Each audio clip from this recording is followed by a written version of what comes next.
Terbelakang adanya PPh Pasal 21 terbaru. Mulai 1 Januari 2024, pemerintah melalui PMK nomor 168 tahun 2023 dan PP 058 tahun 2023 memperkenalkan skema baru pemotongan PPh Pasal 21. Tujuan utamanya memberikan kemudahan dan kesederhanaan bagi pemotong pajak atau pemberi kerja. Yang kedua, sebagai objek berlaku bagi pegawai tetap, dewan komisaris, dan pegawai tidak tetap. Dan mekanismenya sendiri menggabungkan seluruh penghasilan bruto dalam satu masa pajak. Halo, hari ini saya akan menjelaskan bagaimana konsep TER PPh Pasal 21 berdasarkan PMK nomor 168 tahun 2023 atau sistem baru perpotongan pajak gaji per Januari 2024. Apa sih latar belakang dan tujuan mengapa pemerintah mengubah mekanisme perhitungan pajak gaji bulanan? Yang pertama, untuk simplifikasi atau menyederhanakan administrasi bagi pemberi kerja agar tidak rumit setiap bulan. Yang kedua, kepastian hukum, memberikan rumus yang pasti dan mudah divalidasi oleh karyawan secara mandiri. Yang ketiga, efisiensi, untuk mengurangi resiko kesalahan hitung dalam pemotongan perpajakan bulanan. Dan selanjutnya adalah apa itu sistem TER?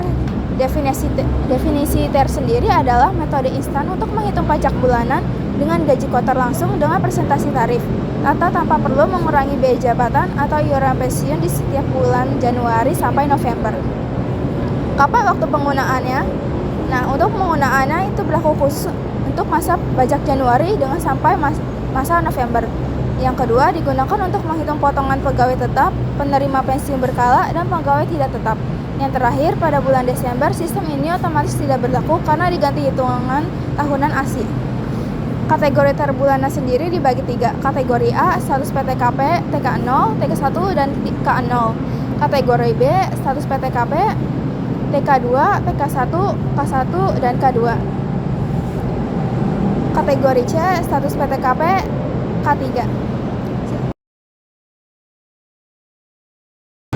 Perbedaan tarif efektif bulanan atau TER dan tarif progresif tahunan. Pada tarif efektif bulanan atau TER digunakan untuk menghitung PPh 21 setiap bulan. Sedangkan pada tarif progresif tahunan digunakan untuk menghitung PPh terutang dalam 1 tahun pajak. Dasar pengenaan pajak tarif efektif bulanan adalah penghasilan bruto bulanan. Sedangkan dasar pengenaan pajak tarif progresif tahunan adalah penghasilan kena pajak atau PKP tahunan. Tarif efektif bulanan, tarifnya sudah ditentukan berdasarkan kategori PTKP dan besarnya penghasilan bulanan.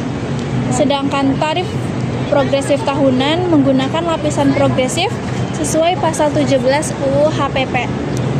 Tarif efektif bulanan digunakan pada masa pajak Januari sampai November. Sedangkan tarif progresif tahunan digunakan untuk menghitung pajak akhir tahun atau masa pajak Desember. Tujuan dari tarif efektif bulanan yaitu mempermudah pemotongan PPh 21 oleh pemberi kerja. Sedangkan tarif progresif tahunan tujuannya adalah menentukan jumlah PPh yang sebenarnya terutang selama 1 tahun. Pada tarif efektif bulanan, tarifnya berupa 1 persentase efektif sesuai tabel TER. Sedangkan pada tarif progresif tahunan, tarifnya berlapis, yaitu memiliki 5 lapisan. Lapisan pertama itu 5%, lapisan kedua 15%, lapisan ketiga 25%, yang keempat 30%, dan lapisan kelima 35%. Efektif rata-rata kategori A yaitu tidak kawin dan tidak memiliki tanggungan dengan tarif 54 juta, tidak kawin memiliki 1 tanggungan dengan tarif 58.500.000 serta kawin tanpa tanggungan sebesar 58 juta. Kemudian ada TER kategori B yaitu tidak kawin dengan tanggungan 2 atau TK2 dengan tarif 63 juta rupiah. Kemudian ada tidak kawin dengan tanggungan 3 atau TK3 dengan tanggungan 67,5 juta rupiah. Kemudian ada kawin dengan tanggungan 1 atau K1 dengan tarif 63 juta rupiah. Dan terakhir, kawin dengan tanggungan 2 atau K2 dengan tarif 67,5 juta rupiah. Ada kategori C, yaitu kawin dan memiliki 3 tanggungan dengan tarif 72 juta rupiah. Berikut adalah contoh perhitungan tarif efektif bulanan untuk pegawai tetap. Jadi ada seorang pegawai bank yang belum menikah dan tidak mempunyai tanggungan dan berstatus sebagai pegawai tetap yang memiliki penghasilan sebesar 10 juta ditambah dengan tunjangan setiap bulannya yaitu 2 juta rupiah. Dan ia juga mendapatkan bonus di bulan Maret sebanyak 10 juta serta memperoleh tunjangan hari raya sebesar 1 kali gaji di bulan April. Setelah itu ia juga mendapatkan premi jaminan kecelakaan kerja atau JKK sebesar 0,24% dan juga jaminan kematian sebesar 0,3% dari gaji, sehingga keduanya berjumlah 54.000 untuk setiap bulannya. Berapa iuran PPh 21 yang dipotong setiap bulannya dengan menggunakan tarif efektif rata-rata dari bulan Januari hingga bulan Desember. Jadi di sini ada rangkumannya. Jadi dia K0, terus karyawan tetap, gaji pokoknya 10 juta, tunjangannya 2 juta, serta bonus di bulan Aprilnya itu 10 juta, serta THR-nya itu 12 juta karena 10 juta ditambah dengan 2 juta.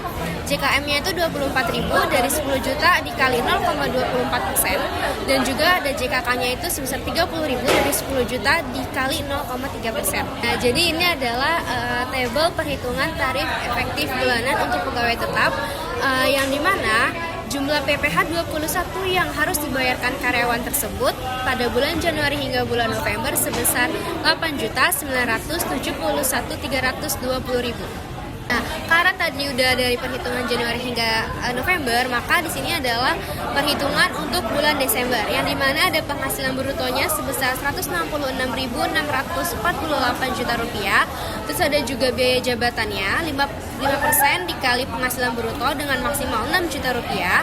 Lalu ada juga iuran pensiun 1% dari gaji pokok, yaitu 1% dikali 10 juta dikali 12 karena ini hitungannya per tahun, maka dari itu iuran pensiunnya itu adalah 1.200.000. Lalu ada juga iuran jaminan hari tua atau JHT sebesar 2% dari gaji pokok, yaitu 2% dikali 10 juta dikali 12 yaitu sama dengan 2.400.000. Nah, di sini ada tabel perhitungannya. Tadi sudah saya sebutkan kalau brutonya sekian, terus dikurang dengan biaya jabatan setahun, dikurang dengan pensiun setahun, serta dikurang dengan JHT setahun ini.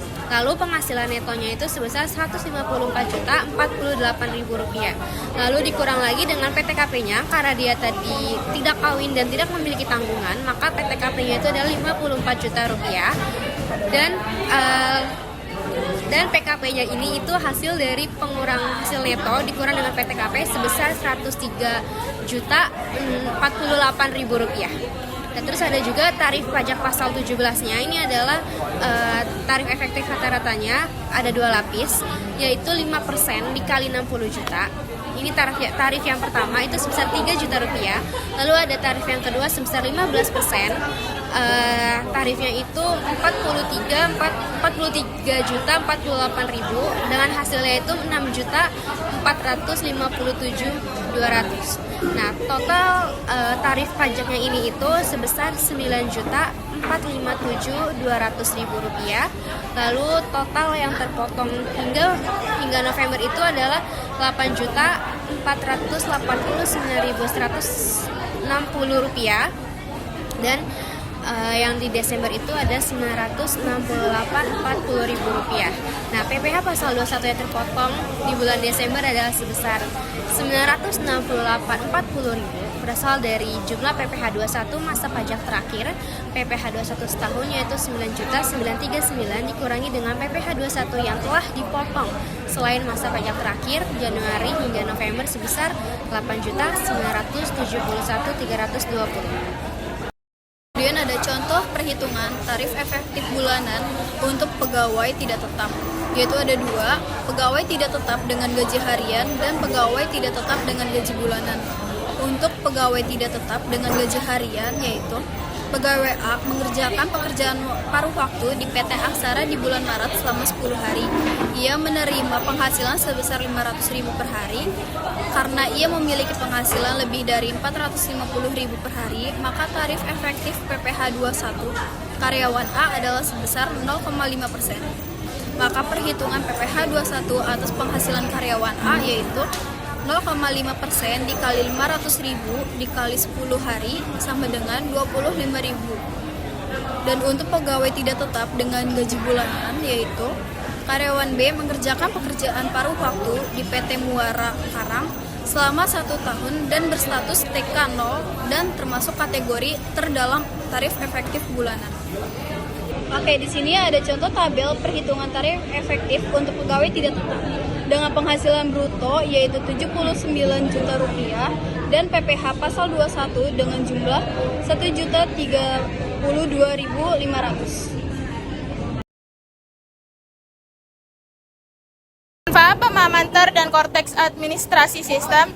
Penerapan TER merupakan bagian dari implementasi korteks administrasi sistem yang dikembangkan oleh DJP. Sistem ini bertujuan untuk mendukung otomatis berbagai proses administrasi perpajakan seperti pendaftaran wajib, pajak, pembayaran pajak, pemeriksaan, hingga penagihan pajak. Beberapa manfaat dari korteks administrasi sistem antara lain menciptakan institusi perpajakan yang kuat, kredibel dan akuntabel, meningkatkan efisiensi proses bisnis, memperkuat sinergi antar lembaga, serta meningkatkan kepatuhan wajib pajak. Selain itu, sistem ini juga berpotensi meningkatkan penerimaan negara melalui kenaikan tax ratio dan memperbaiki kualitas data, segmentasi, serta profiling wajib pajak.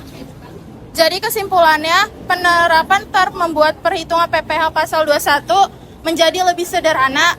Administrasi sistem mendukung modernisasi administrasi perpajakan di Indonesia agar lebih efektif dan efisien. Tarif rekonsiliasi yaitu tarif efektif rata-rata atau TER diterapkan untuk menyederhanakan perhitungan PPh pasal 21 agar lebih mudah dilakukan setiap bulan. Penerapan TER bertujuan memberikan kemudahan bagi wajib pajak dalam menghitung dan melaksanakan kewajiban perpajakannya. Selain itu, TER juga diharapkan dapat meningkatkan kepatuhan wajib pajak serta mendukung sistem administrasi perpajakan yang lebih efektif dalam melakukan validasi perhitungan pajak. Dampak dari penerapan TER adalah tidak adanya tambahan beban pajak baru bagi wajib pajak. Perhitungan PPh pasal 21 bulanan menjadi lebih praktis dan efisien, terutama dalam proses pengajian. Meskipun demikian, perhitungan PPh pasal 21 pada masa pajak terakhir tetap menggunakan tarif pasal 17 ayat 1 huruf A UU PPh sebagaimana ketentuan sebelumnya.